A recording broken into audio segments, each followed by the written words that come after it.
ಮಕ್ಕಳಿಗೆ ತಮ್ಮ ಡ್ಯಾಶ್ ಅರಿವಾಗಬೇಕೆಂದೆನಿಸಿತು. ರಾಜನು ಡ್ಯಾಶ್ ಅನ್ನು ಅಲ್ಲಿಗೆ ಪರಿಸಮಾಪ್ತಿಗೊಳಿಸಿದನು. ಸೂರ್ಯ ಡ್ಯಾಶ್ ಪೋಷಕ. ಒಂದಿನ ಇದ್ದಕ್ಕಿದ್ದಂತೆ ಪುಟ್ಟಿಗೆ ಡ್ಯಾಶ್ ಬಂದಿತು. ಡೇವಿಡ್ ಊರಿನಲ್ಲಿ 100 ಹಸುಗಳಿವೆ. ಈ ವಾಕ್ಯದಲ್ಲಿ ಸಂಖ್ಯಾವಾಚಕವನ್ನು ಗುರುತಿಸಿ. ಒಂದೊಂದು ಬಿಡಿಸಿ ಸಂಧಿ ಹೆಸರಿಸಿ. ತಮ್ಮ ವಚನ ಬದಲಿಸಿ ಬರೆಯಿರಿ. ಅವಲಕ್ಕಿ. ಈ ಪದದಲ್ಲಿರುವ ಅಕ್ಷರಗಳನ್ನು ಬಿಡಿಸಿ ಬರೆ. ವ ಪ್ಲಸ್ ಅ, ಲ ಪ್ಲಸ್ ಅ, ಕ ಪ್ಲಸ್ ಕ ಪ್ಲಸ್ ಇ. ಅವಲಕ್ಕಿ. ಸುಧಾಮನ ಮನೆಯನ್ನು ಕಟ್ಟಿಸಿದವರು ಯಾರು? ಸುಧಾಮನ ಮನೆಯನ್ನು ಕಟ್ಟಿಸಿದವರು ಶ್ರೀಕೃಷ್ಣ.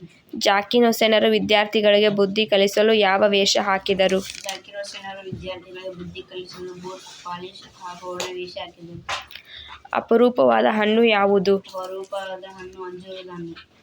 ನಿನ್ನೆ ರಾತ್ರಿ ಕಣ್ಣು ಮುಚ್ಕೊಂಡ್ಬಿಟ್ಟು.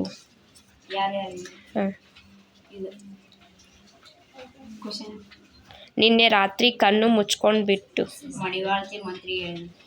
ನಿಮಗೂ ರೇಷ್ಮೆ ಬಟ್ಟೆ ಕೊಟ್ಟಿದ್ದಾರೋ? ಮಗ ಸುಧಾಮನಿಗೆ ಹೇಳಿದ. ಈ ಪದ್ಯ ಭಾಗವನ್ನು ಪೂರ್ಣಗೊಳಿಸಿ. ನೀ ಹೋದ ಡ್ಯಾಶ್ ಡ್ಯಾಶ್ ಬರಲಿಲ್ಲ ಒಬ್ಬ. ನೀ ಹೋದ ಮರುದಿನ ಮೊದಲಂಗೆ ನಮ್ಮ ಬದುಕು ಆಗ್ಯಾದೋ ಬಾಬಾ ಸಾಹೇಬ. ನಿನ್ನಂಗ ದುಡಿಯೋರು ಕಳಕಳಿಯ ಪಡೆಯೋರು ಇನ್ನೂತನ ಬರಲಿಲ್ಲ ಒಬ್ಬ. ಸಿ. ಎಂ. ಗೋವಿಂದರೆಡ್ಡಿಯವರ ಸ್ಥಳ, ಕಾಲ, ಕೃತಿಗಳ ವಿವರ ತಿಳಿಸಿ. ಕೋಲಾರ ಜಿಲ್ಲೆಯ ಮಾಲೂರು ತಾಲೂಕಿನ ಚೆನ್ನಿಗರಾಯಪುರ. ಕಾಲ 11-8-1958. ಕೃತಿಗಳು ಬಣ್ಣದ ಚಿಟ್ಟೆ, ಮಕ್ಕಳ ಮಂದಾರ, ಪದ್ಯ ಹೇಳುವ ಮರ. ರಾಣಿಯ ಸೇವಕಿ ಏನೆಂದು ಆಲೋಚನೆ ಮಾಡಿದಳು ಹಾಗೂ ರಾಣಿಯರು ನಗಲು ಕಾರಣವೇನು? ರಾಣಿಯ ಸೇವಕಿಯು ಮಹಾರಾಜರೇ, ಆ ಗಂಧರ್ವ ಸೇನರಿಗೂ ನಿಮಗೂ ಏನು ಸಂಬಂಧ ಎಂದು ಆಲೋಚನೆ ಮಾಡಿದಳು.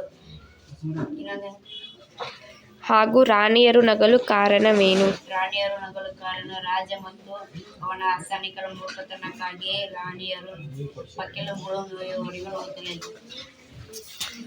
ರಾಜ್ಕುಮಾರ್ ಅವರು ಅಭಿನಯಿಸಿದ ಭಕ್ತಿ ಪ್ರಧಾನವಾದ ಚಿತ್ರಗಳು ಯಾವುವು? ರಾಜ್ಕುಮಾರ್ ಅವರು ಅಭಿನಯಿಸಿದ ಭಕ್ತಿ ಪ್ರಧಾನವಾದ ಚಿತ್ರಗಳು ಭಕ್ತ ವಿಜಯ, ವಿಲೇಶ್ವರ, ಶ್ರೀಕೃಷ್ಣ ಕಾರ್ಮಿ, ಭಕ್ತ ಕುಂಬಾರ, ಸಂತ ತುಕಾರಾಮ್,